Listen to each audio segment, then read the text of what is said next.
thank you everyone for that very kind welcome, and thanks especially to Sam Crosby. You're a fantastic candidate, and I know that you are going to be a wonderful member for Reid.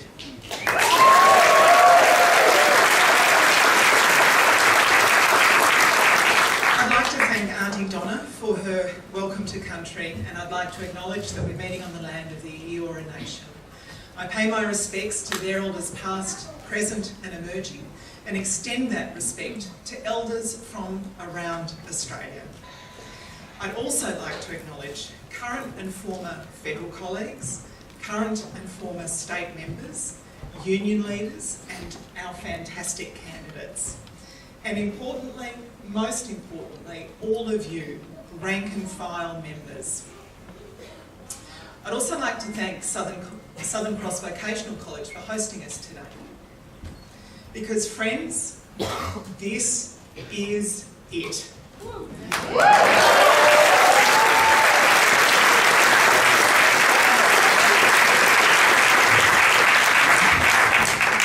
The starting gun's fired and we are ready to go. Yep. It's been 2,045 long days in opposition.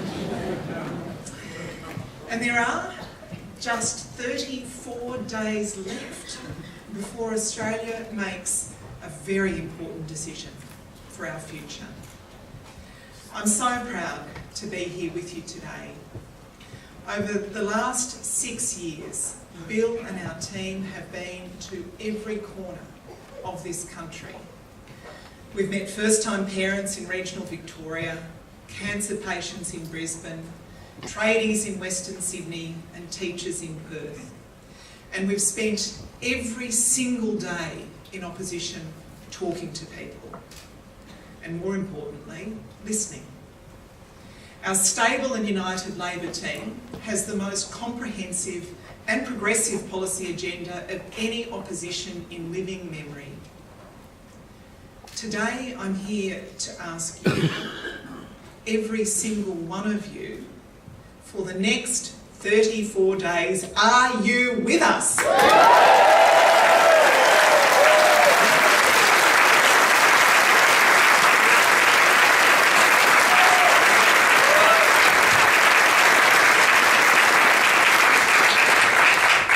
Because we know that we can't do it without you.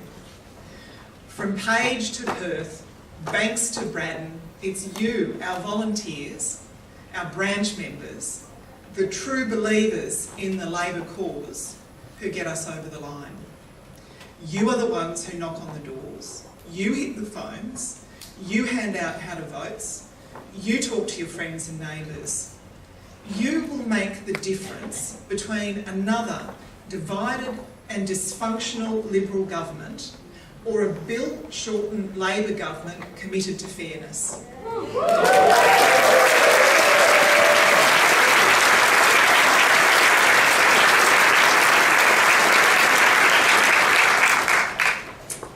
The Liberal government have shown us politics at its worst.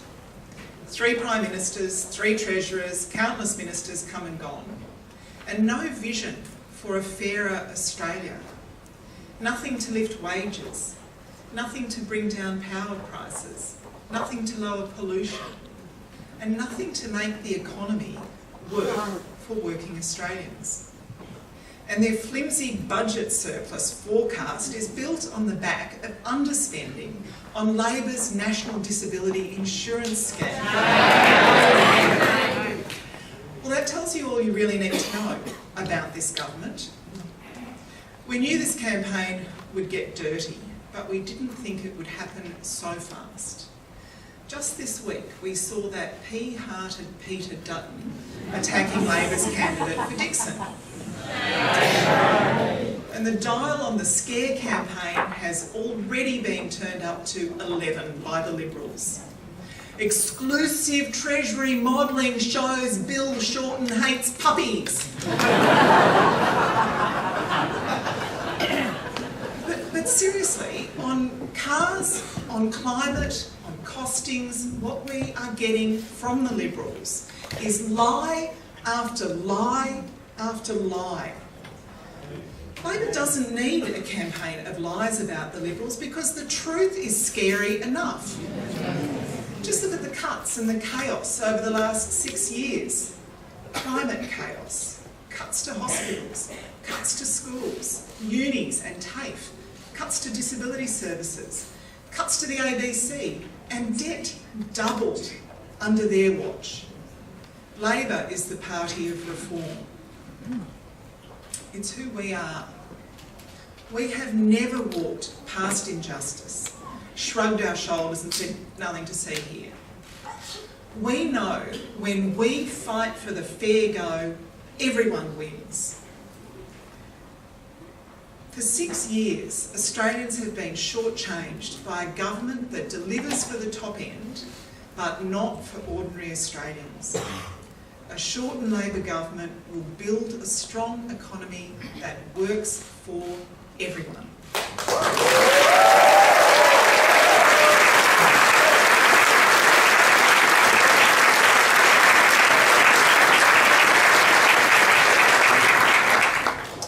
We'll do it by working with employers and unions to create good jobs with decent wages and conditions. Jobs that let you plan for the future, raise a family, buy a home mind you, maybe not your 7th investment property, a home where you can build the kind of life that my parents dreamt of when they came here, looking for a better future for their children. A Shorten Labor government will stand up for working people. Under the Liberals, wages have been stagnant for too long. Australians deserve a pay rise.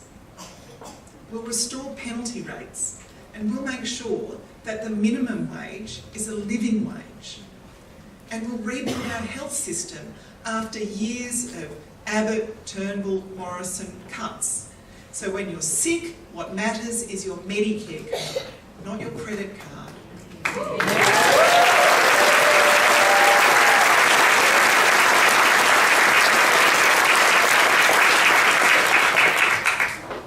More than that, we'll invest $2.3 billion in Medicare to cover the costs of cancer treatments.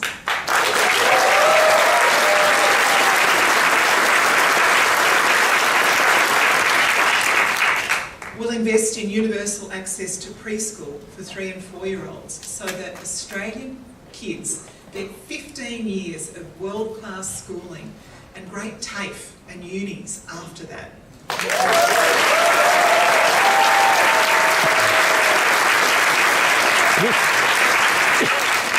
And we'll always back our public schools and public TAFE because for parents to have real choice, we need to make sure that the public school down the road gives kids the same opportunity as the richest school on Sydney Harbour.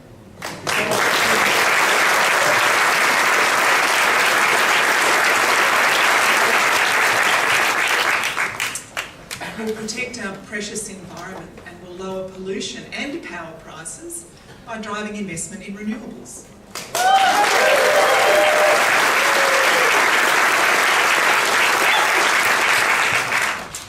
And we really can't have a fair go in this country while our First Nations people don't get a fair go.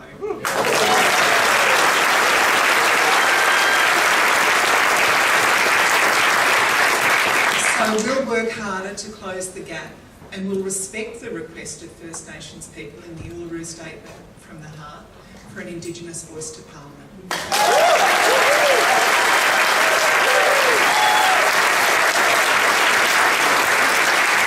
And we're doing all of that while having equal representation of men and women in our country.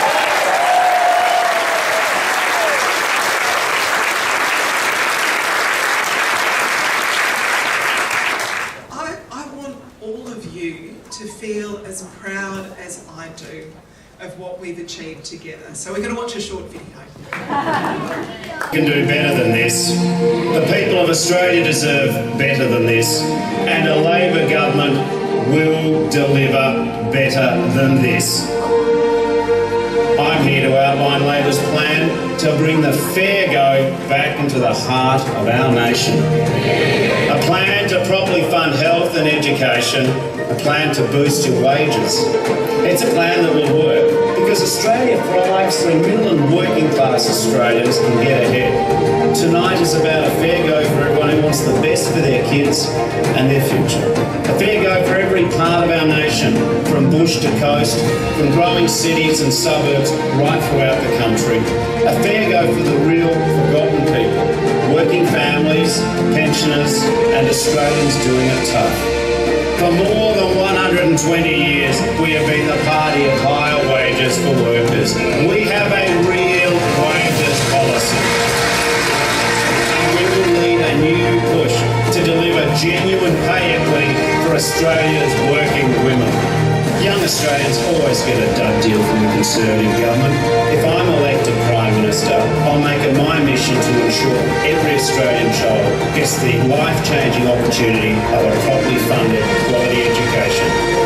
Here is what the fair go means under a Labor government. Rescuing hospitals and reinvesting in Medicare. Proper funding for schools, TAFE and university. This nation needs a leader that gets it. It needs a party with a plan for the future, and it needs a government that will deliver a fair go for all Australians. That is what we deliver.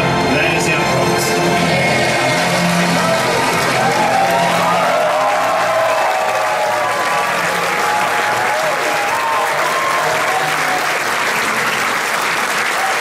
It's actually a pretty cool video, isn't it?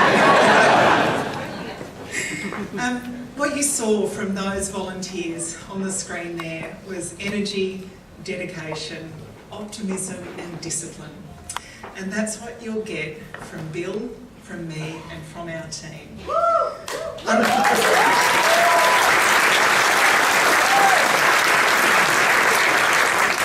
Under Bill's leadership, we are united. We are disciplined. We take nothing for granted. And we are bold.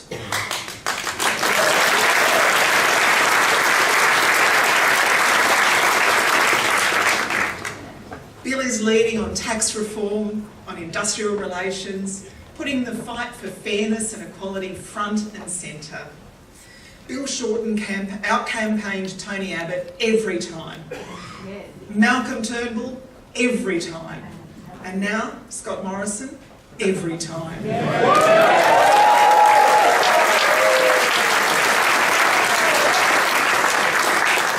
It was Bill Shorten who stuck to his guns on climate change and renewables as the government lurched between 13 different policies. It was Bill Shorten who prioritised health and education over tax cuts for multinationals and millionaires, who stood up for marriage equality. And it was Bill who embraced the Uluru Statement from the heart. The Liberals criticised Bill for his past as a union leader. Well, I tell you what, I will take a union leader over a failed ad man every time.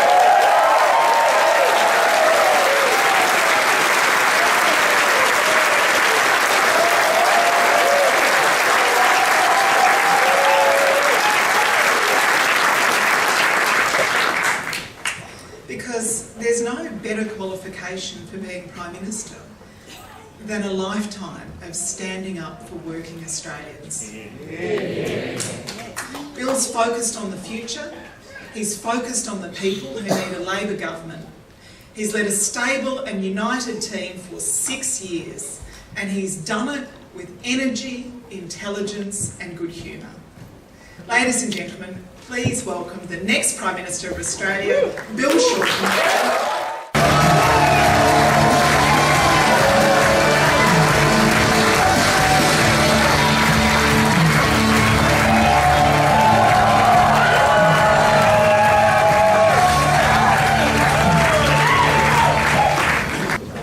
Thank you, Tanya Plibersek. For 6 years I've been so fortunate, so very fortunate to count you as a friend, to have you standing alongside me as Deputy Leader.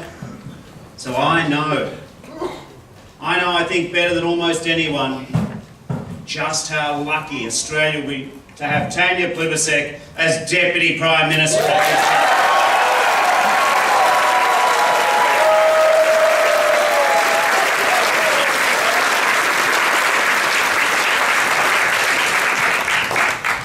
I wish to start by acknowledging the traditional owners of the land upon which we meet. I pay my respects to elders, past, present and emerging.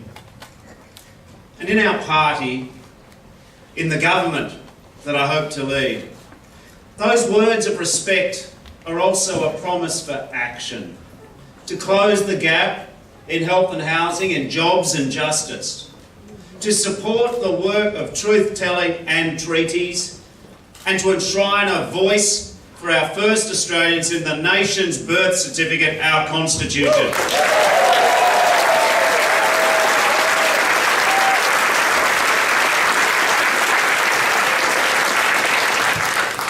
Friends, at this upcoming election, Labor's message to the people of Australia is very straightforward.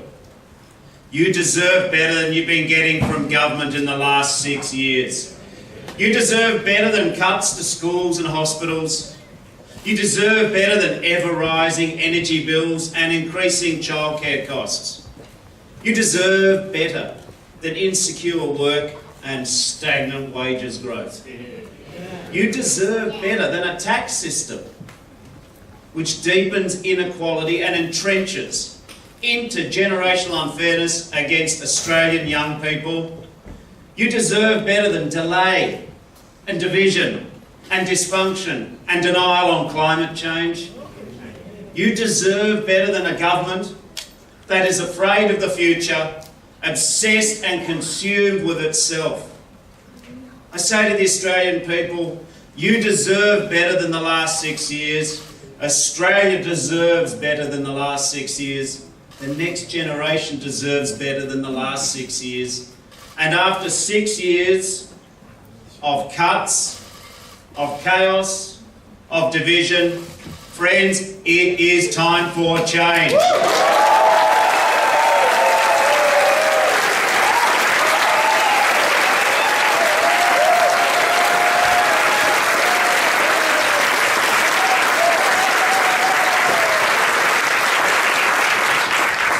It is time, friends, for a stable, united Labor government.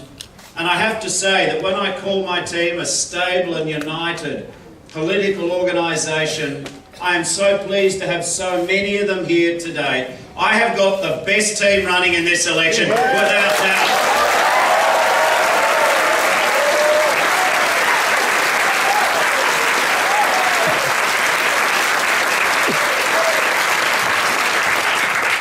You know, and we've seen over the last 6 years, that they are an outstanding group of passionate and idealistic men and women. They're talented, they're diverse, they're clever and they're hardworking, and they are committed every morning to every night to make their communities and our country a better place. And nearly 6 years ago now, all of us in Labor, the Parliamentary Party, the rank and file members, the unions, we made a choice as a movement. We decided to rip up the rule book of opposition. We decided that we couldn't just sit back and wait for the other side to trip over their own shoelaces. We couldn't have imagined some of the mistakes they've made, in fact. We decided and said that Australian politics has to be a better destination. It should be the contest of ideas. We decided we would set the pace. We would make the running. We would put forward our vision for the future. Because unlike our opponents, we do not seek government for the titles and the trappings, for the chance to do special favours to powerful mates. Labor seeks government to do the big things, to manage the big changes, to build for the future, to be ambitious for Australia, to write Australia large. In our movement, we believe in striving for the best, because we believe the Australian people deserve the best.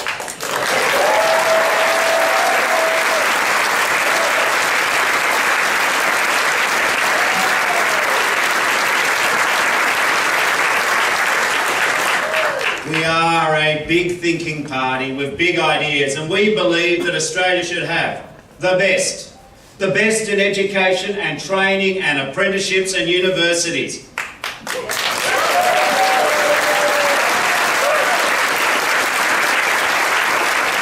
We believe that we should be the best we can be in good jobs and fair wages, the best in clean energy technology and advanced manufacturing, the best in infrastructure from our cities to our suburbs to our regions.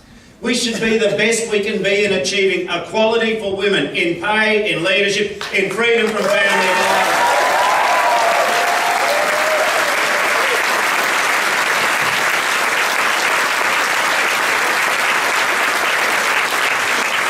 We believe Australia should be the best in aged care, helping look after people living with dementia. We believe that we should provide the best support for people with disability and their carers, and we believe in the best healthcare and the best hospitals in the world.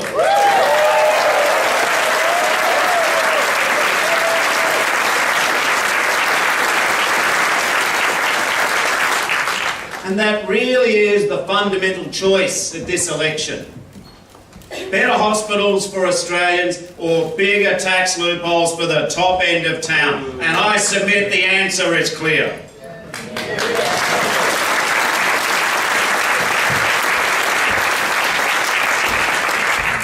If we are elected, the next government of Australia, we will put back every single dollar that the Liberals have cut from public hospitals.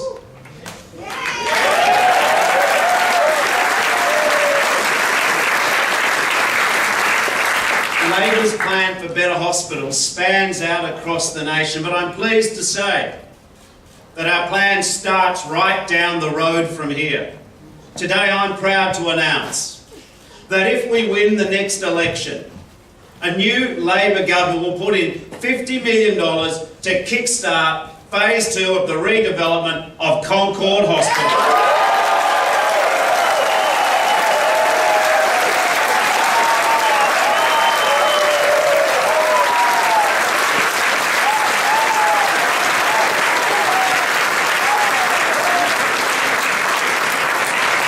Sam Crosby, our tireless candidate for Reid, and the candidate who's been in the competition for Reid the longest, keeps telling me the main building at Concord was completed back in 1941. It's in desperate need of renovation.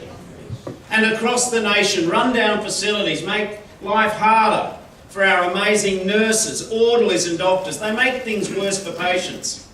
Now, you don't need to be a brain surgeon to know this. However, it just so happens that our candidate in Bennelong is a brain surgeon.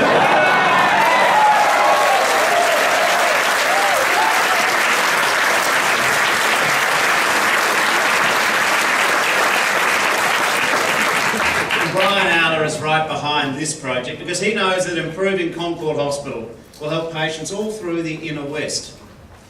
And this is what Labor's $2.8 billion Better Hospitals Fund will mean for communities right around Australia. It'll mean more beds, more staff, more equipment, shorter waiting times, better care. This is what Labor does best, prioritise the health of Australians. And friends, 10 days ago in my budget reply speech, I announced the most significant expansion of Medicare since Labor created it.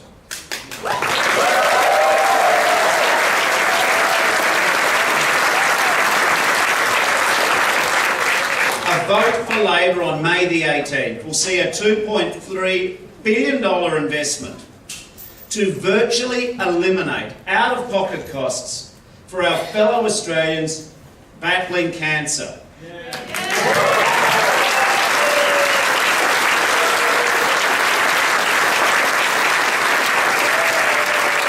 Australians are currently, when they are in the fight of their lives, paying too much against cancer for their medical costs. There are hundreds of thousands of our fellow Australians, perhaps some even in this room, who are living with cancer, and their families too. Our plan will take the cost of treatment from thousands of dollars down to nearly nothing. Let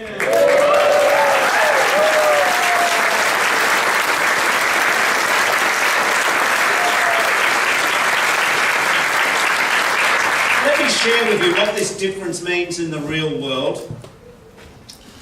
On Monday in Brisbane, Catherine King, myself and Christina Keneally visited the Royal Brisbane Hospital. We were in the day oncology ward at the RBH. I met an amazing woman. Her name is Elaine. She's warm, friendly, an aura, a great sense of humour. You sort of wanted to pick her up and make her your neighbour at home. She's just a standout human being. Elaine was diagnosed with cancer in 2011. She's strong. She's tried it all, been right through the system. The therapies, the treatments. When the drugs weren't available on the PBS, they do the clinical trials to access them. So far, it hasn't worked. She's told me that as she held my hand in the ward, she's got one last roll of the dice. It's a new trial, a new drug. She looked me in the face, said there's perhaps a 10% chance. She wouldn't want me talking about that. What she said to me rocked me. She said, could I help her talk to her superannuation fund so she could withdraw her life savings to pay some of the out-of-pocket bills? Because this amazing woman, and there are hundreds of thousands of stories like her biggest worry wasn't herself. It's not the disease which is killing her. She was anxious about leaving a big debt for her family after she was gone. Now we have sorted it out, and I want to thank Industry Fund Host Plus for moving as well as they did on it.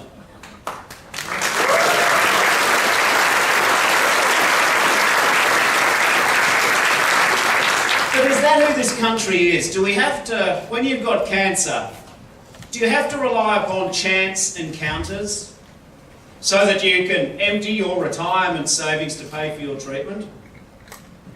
More to the point, should you have to dip into your super in the fight of your life, refinance your home in the fight of your life, or sell your home?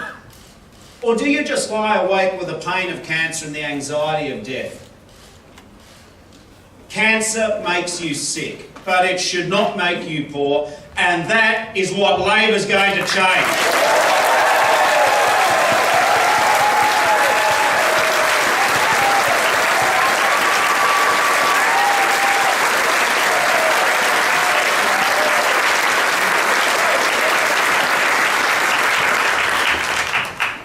Cancer's scary. 1 in 2 Australians will be diagnosed with cancer in their lifetime.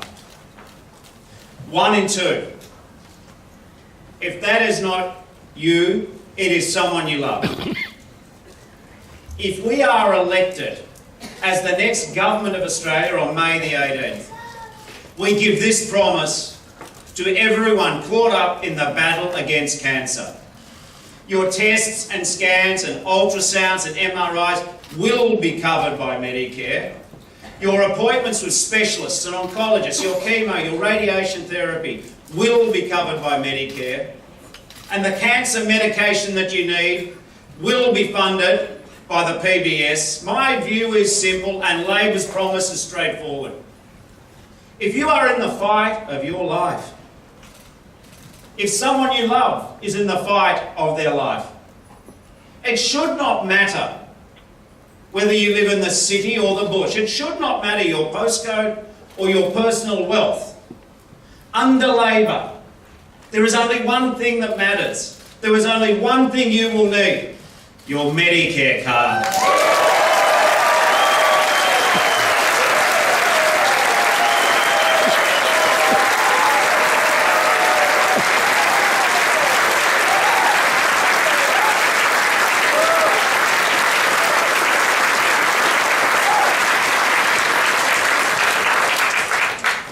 Now, there was a lot wrong with the government's budget a couple of weeks ago, but there always is. But this year, one thing in particular stood out. This government shouldn't surprise me, but they even managed to surprise me with new thinking of practising meanness at a legislative level. Shortchanging the National Disability Insurance Scheme to prop up a flimsy surplus forecast. Even I didn't think they could think of that. You've got to hand it to them. The Liberals and the Nationals have created bottlenecks in the NDIS. They've delayed the funding agreements with the states to roll out the National Disability Insurance Scheme. They've prevented vital support getting to the people who need it most. They've done these things. And then, having congested the flow of valuable and legitimate resources to people who deserve it, having created failure in the system, they then bank the failure and neglect as budget success. For many of our fellow Australians, the $1.6 billion underspend in the NDIS is not just a figure in the budget tables. What it meant is that 77,000 people living with disability, severe and profound disability, and their families are going without the support they are entitled to. I mean, even the people who have access to their NDIS plan are, on average, using only 50% of it. Not because there is an under-demand for the services, as the government would have you believe, but because the services aren't there to support them and are taking too long to be processed to get to the people who deserve them. Friends, the National Disability Insurance Scheme is too big. It's too important to be hostage to dodgy government accounting. All of us know someone waiting for the National Disability Insurance Scheme to live up to its promise. And friends, I can promise that a Labor government will make it our mission to get the NDIS back on track as it should be.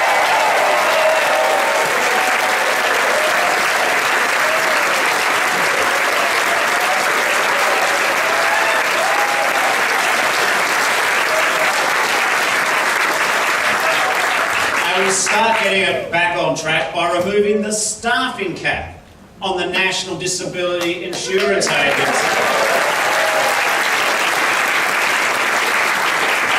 Having more people there to help, with more resources going to where they're needed.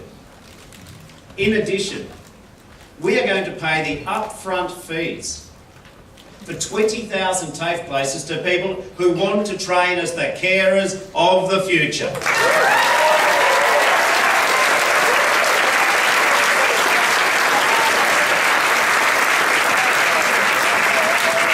Today I can announce that we will invest a further $40 million into new training programs for carers, scholarships and support and skills that people can draw upon wherever they are in Australia.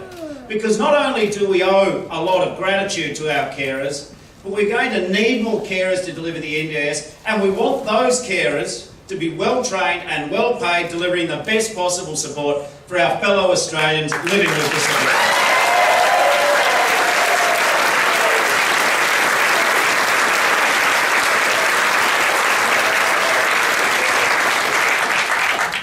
Friends, better hospitals, stronger Medicare, the NDIS back on track. This is at the heart of Labor vision for the future of a fair go Australia. And friends, I have the Labor team here who's going to deliver it. Let's give them a round of applause.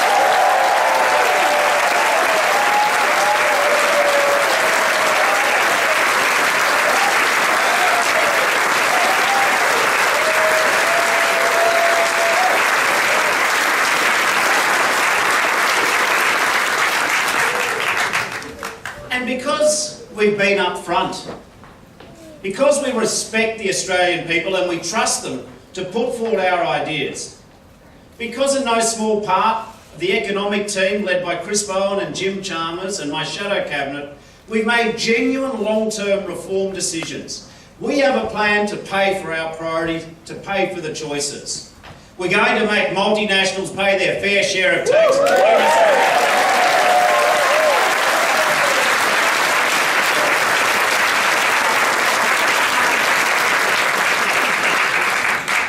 And we are going to end the intergenerational bias in our tax system, reforming the subsidies that advantage property investors over our young first home buyers.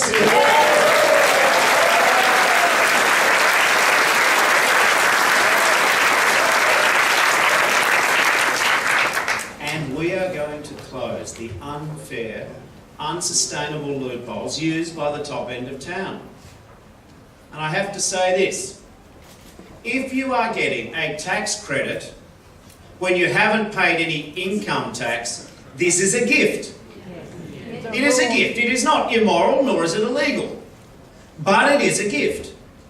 And it is a gift lifted from the taxes paid by working class and middle class people in Australia today. It is a gift that is eating our budget. It's now costing our nation over $6 billion this year, and pretty soon it will cost $8 billion. And if all of this talk of billions is too much, perhaps think of it in the following way. 2 minutes worth of the gift, the money that flows out of this one loophole. 2 minutes out of 365 days could pay for someone's knee replacement surgery. 10 minutes worth of the gift is enough to employ a nurse full-time for a year. In 1 hour, this loophole alone could pay for a hospital bed for a whole year. This is the difference that we're talking about. It is a fundamental choice in this election. Better hospitals for all Australians, or bigger tax loopholes? Better hospitals or bigger tax loopholes? Friends, if we win the election, we will invest more in our public hospitals, we will invest more in our GPs, we will invest more in preventative health. And it is clear now that if the Liberals win the election, they will cut hospitals again. When the current Prime Minister was Treasurer, he cut $715 million from hospitals. And the new figures reported today reveal that if the Liberals and Nationals win the election, they will cut another $2.8 billion from our public hospitals. After 6 years of cuts to health, the Medicare patient freeze, the cutbacks and the increased out-of-pockets to see the doctor, after 6 years of cuts, they're getting ready to do it all again. And ripping $2.8 billion from our public hospitals. This is the equivalent of sacking 1,900 doctors a year for the next 6 years, or 3,900 nurses, or closing off nearly 700 beds. Think about the difference that this will make. Think about the strains this will put on cuts that these cuts will put on Nepean Hospital, or Yass. Think about the damage it will do to the emergency departments at Bateman's Bay and Bankstown. Think about the added pressure and stress and demand that these Liberal National cuts will put on your healthcare workers from Wyong to Lismore. And perhaps most importantly, think about what these cuts will mean for the people who are already living in pain daily, waiting too long to have their knees fixed up, too long to have their hip replaced, or too long to have their cataracts removed. It is true that our country, our precious country, cannot afford to waste another 3 years living under conservative turmoil, conservative division, and conservative infighting. But it is equally just as important to say that our nation cannot afford another 3 years of Liberal National cuts to our precious Australian health system. Now, the good news is that this time, unlike Tony Abbott's cuts to hospitals, unlike the $715 million that current fellow cut from hospitals when he was the Treasurer, this time the decision is in your hands. And that's the message all of you, our mighty volunteers, can carry with you in your conversations with the Australian people. Every one of you can make this message clear, that the one thing that every Australian can do to keep Medicare strong is vote for a Labor government on May the 18th.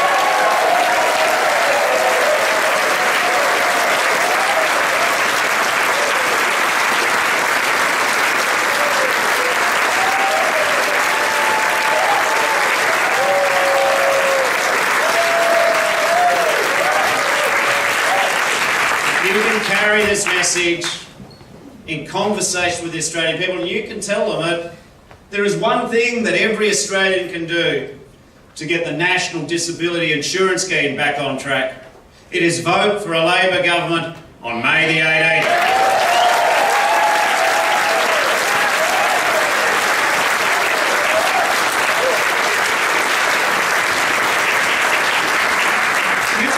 From here and tell the Australian people that there is one thing that every Australian can do to stop the cuts to our public hospitals. Vote for a Labor government on May the 18th.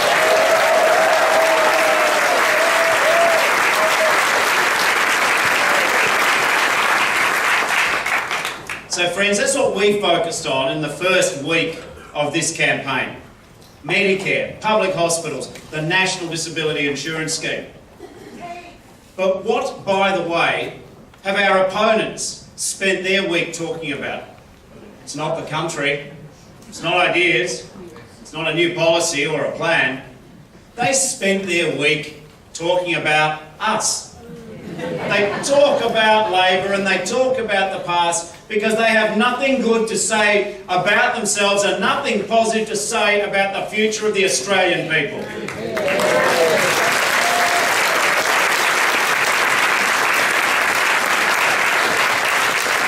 I know that the current Prime Minister keeps trying to say the election is about him and me.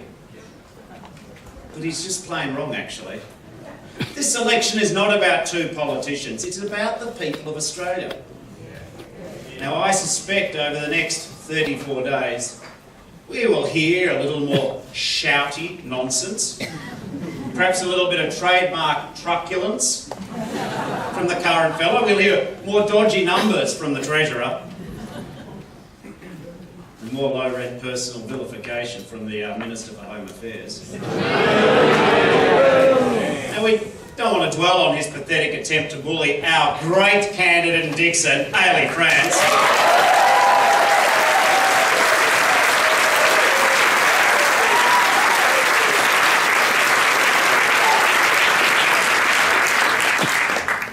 But a negative slur often tells you more about the speaker than the recipient, and I think it says a lot about the modern Liberal Party that rather than apologise straight away, his first instinct was to double down on his attack.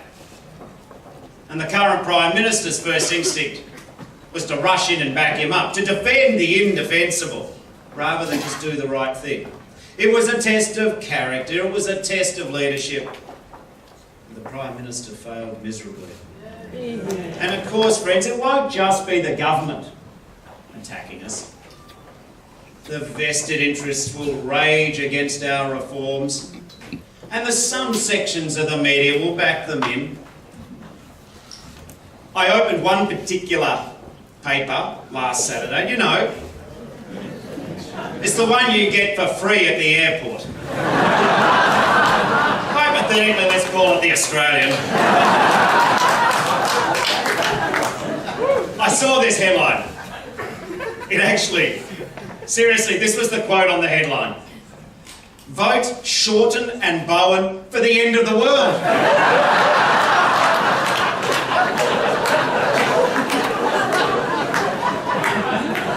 Now, I know in politics that yes, you're not supposed to go around ruling things in or ruling things out. Let me put it beyond any reasonable doubt. I wish to make it clear today that Labor has neither an apocalypse policy nor an Armageddon agenda.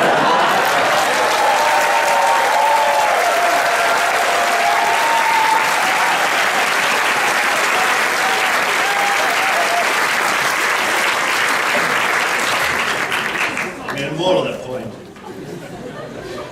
it's not that angry, ranting articles are going to decide this election. It's actually the conversations that we have with our fellow Australians. It's the policy work. It's the vision of Australia. It's understanding what's happening in the kitchens and the lounge rooms of Australia that'll matter. But to have these conversations, to outline our fantastic fair go plan for Australians, it's going to be your energy, the people in this room, and of tens of thousands of Labor supporters across this country. That will make the difference. If we are to change the nation, we need to engage with people and change minds. That is the difference. This is the message that I want each and every one of you to take out from here and talk about each and every day for the next 34 days. This election is a choice between better hospitals and better schools, or bigger tax loopholes for the top end of town. It's a choice between getting wages moving again, or 3 more years of wage stagnation and cuts to penalty rates. It's a choice between real action on climate change or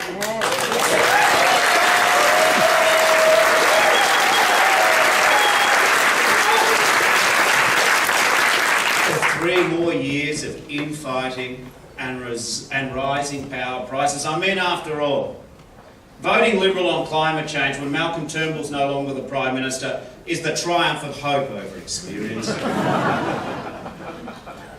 It is a choice between a party that believes in TAFE and apprenticeships or 3 more years of cuts to training.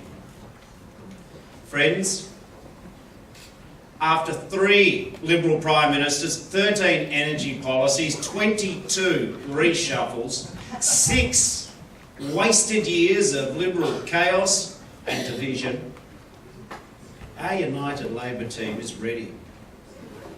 And we are deeply conscious that millions of Australians are counting upon us. And I want to say to those millions of Australians who are counting upon Labor to deliver, we will not let you down. I say to the pensioners struggling with their power bills, we will not let you down. To Australians fighting cancer, we will not let you down.